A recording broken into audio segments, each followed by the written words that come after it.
Hello guys.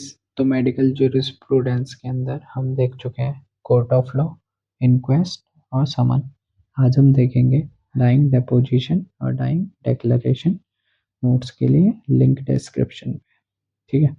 तो dying declaration क्या है? पर final words of a person जो बताएगा उसकी डेथ का कॉज।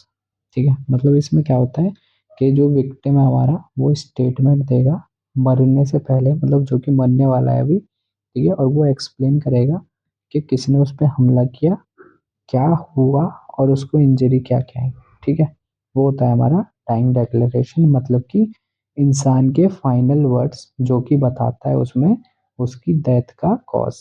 ठीक है। अब जो हमारा लॉ है ना, इसको ट्रुथ मानता है। ट्रुथ क्यों मानता है? क्योंकि उसका मानना है जो इंसान मरने वाला है अभी वो झूठ नहीं बोलेगा। ठीक है। प्रोसीजर क्या होता है इसमें? पहला है सर्टिफिकेशन। सर्टिफाइड करेगा डॉक्टर कि वो मेंटली फिट है या कंपोज मेंटिस है। कंपोज मेंटिस का मतलब साउंड माइंड, मतलब कि वो मेंटली फिट है या साउंड माइंड है, मतलब कि वो पागल नहीं है कि वो कुछ भी बोल देगा। ठीक है।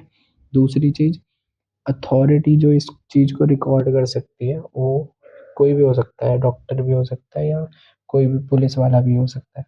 ठीक है, मैजिस्ट्रेट प्रीफर किया जाता है। मेथड ऑफ एक्सप्रेशन क्या है कि ओरल भी दे सकता है, रिटन या गेस्चर से भी वो बता सकता है। और इसमें प्रीफर्ड फॉर्मेट है कि तुम उससे क्वेश्चन आंसर करो, क्योंकि ऐसा ज़रूरी नहीं कि जो इंसान विक्टिम है जो हमारा वो अच्छे से बोल पाए या समझा पाए चीज़ों को। ठीक है। अब इसमें लैंग्वेज प्रीफर्ड की जाती है कि मतलब विक्टिम के जो है वो खुद के वर्ड होने चाहिए, बनाया हुआ नहीं होना चाहिए। ठीक है।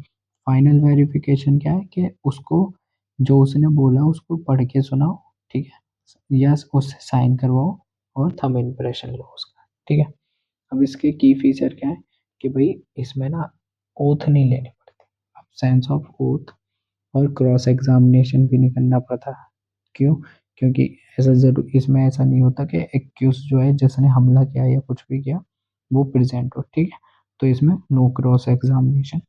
और ये क्या है? सोल बेसिस ऑफ कन्विक्शन है, मतलब कि अब जब किसी पे हमला हुआ है ऐसा जरूरी नहीं कि वहाँ दूसरा बंदा प्रेजेंट हो कि उसने देखा हो कि क्या हुआ। तो इसे समझा जाता है कि ये ओनली एविडेंस है। कब? जब उसने ये खुद दिया हो और ये सच हो। ठीक है। दूसरा है कि सर्वाइवल आउटकम, मतलब कि अगर ये जिंदा रह जाता है जिसने टाइम डिक्लेरेशन दिया, ठीक है, तो उसको सही भी या गलत, मतलब संतुष्टि करने के लिए दोनों चीजों को के लिए यूज किया जाएगा। चेक करेंगे, क्योंकि अगर वो बच गया तो। फिर है इमिनेंस ऑफ डेथ, मतलब कि जो उसने बताया स्टेटमेंट दिया है वो रिलेट करना चाहिए कॉज से। और फाइनली पर्सन डाइज होता है। ठीक है। अब देखते हैं डाइंग डिपोजिशन। तो डाइंग डिपोजिशन क्या होता है? ये फॉर्मल स्टेटमेंट होता है जो कि अंडर ओथ होता है। इसमें ओथ ली जाती है, ठीक है, उस पर्सन से जो इमीडिएट डेंजर ऑफ डेथ है। ठीक है। और इसको कौन रिकॉर्ड कर सकता है? इसको रिकॉर्ड कर सकता है बस मैजिस्ट्रेट। इसे कोई पुलिस वाला या डॉक्टर रिकॉर्ड नहीं कर सकता। ठीक है। और इंश्योर किया जाता है कि जो उसने बोला और जो एक्यूज है उसको क्रॉस एग्जामिन किया जाए। ठीक है। प्रोसीजर क्या है कि जो डॉक्टर होगा वो उसका कंपोजमेंट चेक करेगा। ठीक है। दूसरी चीज, मैजिस्ट्रेट जो है वो प्रेजेंट होना चाहिए और एक्यूज को भी नोटिफाई किया जाएगा और वहाँ प्रेजेंट किया जाएगा। फिर है ओथ ली जाएगी और क्रॉस एग्जामिन किया जाएगा एक्यूज को, विक्टिम से पूछ के क्या यही था। ठीक है। वेरिफिकेशन के लिए कि उसको रीड बैक कर दो, मतलब उसे वापस सुना दो जो जो उसने बोला। ठीक है। और उसके साइन लो या थंब इम्प्रेशन जो भी है। ठीक है। इसके की फीचर क्या है कि इसकी ना बहुत हाई एविडेंटरी वैल्यू होती है, कि बहुत स्वॉन टेस्टमनी, मतलब एकदम सच माना जाता है इसको और बहुत मैटर करता है। फिर है कन्फंट्रेशन राइट, मतलब कि जो एक्यूज है उसको पेश किया जाता है विक्टिम के सामने उसको सेटिस्फाई करने के लिए, क्या यही था ऐसे। ठीक है। फुल एडमिसिबिलिटी का मतलब है कि इसको एडमिट किया जाता है एज अ फुल एविडेंस अगर पर्सन मर जाता है। ठीक है। अगर पर्सन जिंदा रह जाता है, ठीक है, तो इसको टेस्टिफाई किया जाता है कि क्या ये सही है और क्या ये गलत है। ठीक है। फॉर्मेलिटी क्या है इसमें कि ये जो प्रोसेस है ना पूरा, ये रिजिड होना चाहिए। अगर इसमें कुछ भी फेलियर हुआ, कि सपोज यहाँ मैजिस्ट्रेट का प्रेजेंट होना जरूरी था पर मैजिस्ट्रेट नहीं था, एक्यूज प्रेजेंट नहीं था, ठीक है, ओथ नहीं ली गई, तो कुछ भी अगर होता है ना तो इसकी ये डाउनग्रेड करता है वैल्यू डाइंग डिपोजिशन की।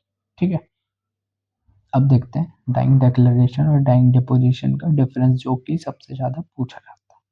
ठीक है, अब है डाइंग डिक्लेरेशन में तो हमें पता है पर्सन बताएगा अपनी कॉज ऑफ डेथ। ठीक है, ये अंडर ओथ होती है, ठीक है ना, और ये फॉर्मल जुडिशियल स्टेटमेंट।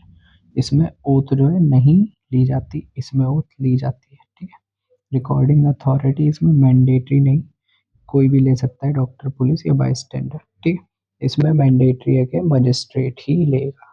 ठीक है, इसमें क्रॉस एग्जामिनेशन नहीं होता, इसमें क्रॉस एग्जामिनेशन होता है। प्रेजेंस ऑफ एक्यूज इसमें नहीं होता है, इसमें एक्यूज का प्रेजेंट होना जरूरी है। ठीक है, एविडेंटरी वैल्यू इसकी लो है। ठीक है, इसको वैसे क्रॉस एग्जामिनेशन नहीं किया जाता, पर देखा जाता है कन्विक्शन से पहले कोरोबोरेशन उसका होगा जरूर।